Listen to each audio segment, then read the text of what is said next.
ഈ കൊറോണയ്ക്ക് ശേഷം എന്ത് സംഭവിച്ചു എന്നുള്ളത് ഒരു ക്ലോസ് ഒബ്സർവേഷൻ നടത്തി കഴിഞ്ഞാൽ ഒരടുത്ത നിരീക്ഷണം നമ്മൾ നടത്തണമെങ്കിൽ ഈ കോസ്മെറ്റിക് ഐറ്റംസിനോട് അതുപോലെ ഒരു ഹാഷ് പോസ്റ്റ് ലൈഫിനോട് പെൺകുട്ടികൾ വല്ലാതെ ഇഴകി ചേർന്നിട്ടുണ്ട്. ഇത് വൻകിട കച്ചവട കമ്പനികൾ അവരുടെ കച്ചവടം പൊടി പൊടിക്കാൻ വേണ്ടി കേവലം ഒരു കസ്റ്റമേഴ്സ് ആക്കിയിട്ട് ഉപഭോഗ വസ്തുക്കളായിട്ട് പെൺകുട്ടികളെ സ്ത്രീകളെയും ആക്കി വെക്കുന്നുള്ളതാണ്. അത് നമ്മുടെ മക്കൾ നമ്മുടെ പെൺകുട്ടികൾ അറിയാതെ പോവുകയാണ് അല്ലേ. അവരിത് വേണ്ടെന്ന് പറയുമ്പോൾ ആ വേണ്ട എന്ന് പറയുന്നതിലൂടെ വലിയ ഭീമമായ സംഖ്യ സമ്പാദിക്കുന്ന വൻകിട കമ്പനികളുണ്ട്. അവരുടെ മനസ്സിൽ ഇങ്ങനെ അടിച്ചു പൊളിച്ചു പോകണം. അപ്പോൾ അതിന് വിവാഹമൊക്കെ ഒരു തടസ്സമാണ്.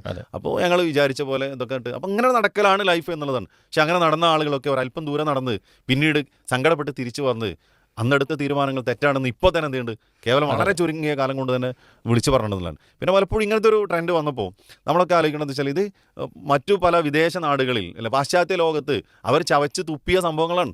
എത്രയോ വർഷങ്ങൾക്ക് മുമ്പ് അവരിതുപോലെ ക്രെഡിറ്റ് ആയി കണ്ടിരുന്ന അവസാനം ഇപ്പോൾ അവരൊക്കെ എന്ത് ചെയ്തറിയും ഒരു നോർമൽ ലൈഫിലേക്ക് ഒരു കുടുംബജീവിതത്തിലേക്ക് തിരിച്ചു വരലാണ്. ഞങ്ങൾ അനുഭവിക്കുന്ന എല്ലാ പ്രതിസന്ധികൾക്കും പ്രശ്നങ്ങൾക്കും സൊല്യൂഷൻ പരിഹാരം എന്ന് കണ്ടെത്തി നോർമൽ ലൈഫിലേക്ക് തിരിച്ചു വരിക. അപ്പോൾ നമ്മൾ വീണ്ടും അങ്ങോട്ട് പോകണം.